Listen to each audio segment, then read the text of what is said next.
Let us go into the sample problems related to speed acceleration. பார்ப்போம். இப்போ பாருங்க ஒரு car travels at a speed of 60 kilometers per hour. 60 km per hour ஒரு car travel ஆகுது for 2 hours 2 மணி நேரம் travel ஆகுது. How much distance it cover? எவ்வளோ distance இது கவர் பண்ணோம் அப்படின்றத கேட்கலாம். சரிங்களா?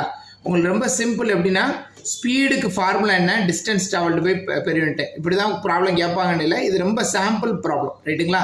சரியா? இதுலேருந்து அடுத்த ஹையர் ப்ராப்ளம்ஸுக்கு போகும். S is equal to distance by time. சரிங்களா? இப்போ நமக்கு வந்து என்ன வேணும், என்ன கொடுத்துருக்காங்க, ஸ்பீடு கொடுத்துருக்குறாங்க, டைம் கொடுத்துருக்குறாங்க. சரிங்களா? இப்போ dts அதாவது distance is equal to time into speed. அப்போ போட்டோம் அப்படின்னா டைம் எவ்வளவு பார்த்தீங்கன்னா 2 மணி நேரம். அதே மாதிரி இது வந்து என்னது, ஸ்பீடு வந்து 60 கிலோமீட்டர் பெர் ஹவர். அப்போ போட்டிங்கன்னா 120 கிலோமீட்டர் அப்படிங்கிறது தான். கிலோமீட்டர் இப்போ எப்படி கிலோமீட்டராக மாறுது அப்படின்னு கேட்டிங்கன்னா kilometre per hour into hour. அதாவது 2 மணி நேரம், கிலோமீட்டர் வந்து 60 கிலோமீட்டர் பெர் ஹவர். அப்போ ஹவர் கட்டாச்சுன்னா கிலோமீட்டர் வருது. சரிங்களா? சரி, அடுத்த ப்ராப்ளம் பாருங்க. எ பைக், அடுத்து பாருங்க. எ bike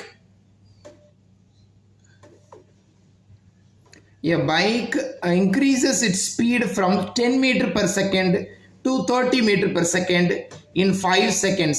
What is the acceleration னு கேட்டிருக்காங்க. ஆக்சலரேஷனை பொறுத்தளவுக்கு ரொம்ப சிம்பிள். இப்போ பார்த்தீங்கன்னா 2 மீட்டர் பெர் செகண்ட். ஃபர்ஸ்ட் யூனிட்டை தான் நீங்கள் நோட்டீஸ் பண்ணணும். யூனிட் என்ன இருக்கு, மீட்டர் பெர் செகண்ட் ஒன்று இருக்கு, இன்னொரு இடத்துலையும் மீட்டர் பெர் செகண்ட் இருக்கு. ஸோ ரெண்டுமே பார்த்தீங்கன்னா மீட்டர் பெர் செகண்ட். அப்போ ரெண்டுமே வெலாசிட்டிங்கிறத தெரிஞ்சுக்கிருவீங்க. அதுக்கப்புறம் சின்ன வெலாசிட்டி வந்து யூண்டும் பெரிய வெலாசிட்டி வந்து வின்னு எடுத்துக்கணும். சரிங்களா? அப்போ இது வி, இது வந்து என்னது யூ அப்படின்னு எடுத்துக்கோங்க. ஸோ டைம் வந்து பார்த்தீங்கன்னா 5 செகண்ட்ஸ். இதை நம்ம எப்படி கண்டுபிடிக்கிறது அப்படின்னு கேட்டிங்கன்னா ஈக்குவேஷன்ஸ் ஆஃப் மோஷனில் v equal to u plus AT. இதை கடந்து வராதவங்க யாருமே இருக்க மாட்டாங்க. ஸோ இதுல இருந்து நீங்கள் எடுத்துக்கிட்டிங்கன்னா v உங்களுக்கு தெரியும்ல, வேற எதுவுமே மாற்ற வேண்டாம், அப்படி போடுங்க. v எவ்வளவு, வெலாசிட்டி 30. அதுக்கப்புறம் u எவ்வளவு, u வந்து 10, ரைட்டுங்களா? u வந்து 10, u வந்து 10, ரைட்டுங்களா? அதுக்கு அடுத்து பார்த்தீங்கன்னா ப்ளஸ் a இன்ட்டு t வந்து 5 செகண்ட், ரைட்டுங்களா? So 30 minus 10 equal to 5a. So a is equal to 20/5, that is equal to 4. Acceleration unit வந்து metre per second square. So இது ரொம்ப காமன் ப்ராப்ளம், சாதாரண ப்ராப்ளம். இது மூலமாக நம்ம அடுத்த பெரிய ப்ராப்ளம்ஸ்க்கு போகலாம். சரிங்களா? அடுத்து பார்த்தீங்கன்னா பாருங்க, இதில் பாருங்க.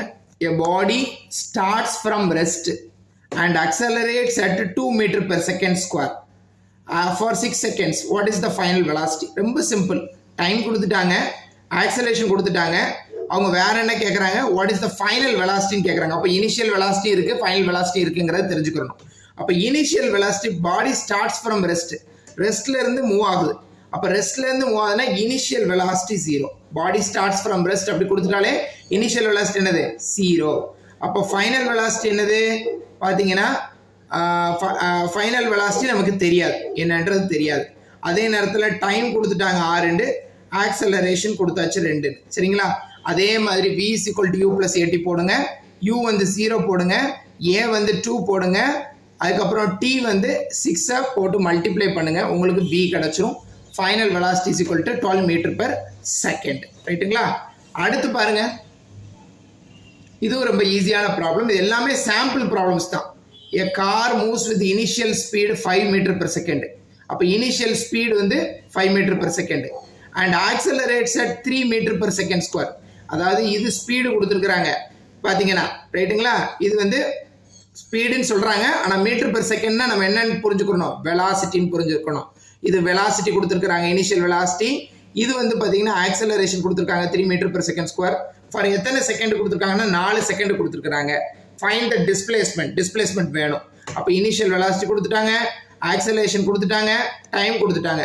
So s is equal to ut plus 1/2 at ஸ்கொயருங்கிறது ஃபார்முலா போட்டோம்னா நமக்கு உங்களுக்கு ஏற்கனவே இனிஷியல் வெலாசிட்டி 5 தெரியும், t வந்து 4ன்னு தெரியும், ஹாஃப் தெரியும், a வந்து 3ன்னு தெரியும், t வந்து 4ன்னு தெரியும். போட்டோம்னா நமக்கு என்ன கிடைச்சிரும், டிஸ்பிளேஸ்மெண்ட் கிடைச்சிரும். எஸ்ங்கிறது டிஸ்பிளேஸ்மெண்ட் நமக்கு கிடைச்சிடும். S is equal to 44 metre. இந்த சாம்பிள் ப்ராப்ளம்ஸை நீங்கள் ஒர்க் அவுட் பண்ணிட்டீங்க. அடுத்து நம்ம டெப்த்தாக நீட் ஓரியன்ட் ப்ராப்ளம்ஸு, அடுத்து வந்து NCERT ப்ராப்ளம்ஸ் வந்து அடுத்தடுத்த கிளாஸில் பார்ப்போம். சில பேசிக் கான்செப்ட்ஸும் அடுத்தடுத்து இருக்குது. Average velocity, average speed, instantaneous velocity எல்லாமே நம்ம பார்க்க வேண்டியது இருக்குது. We will see in the next class. Thank you.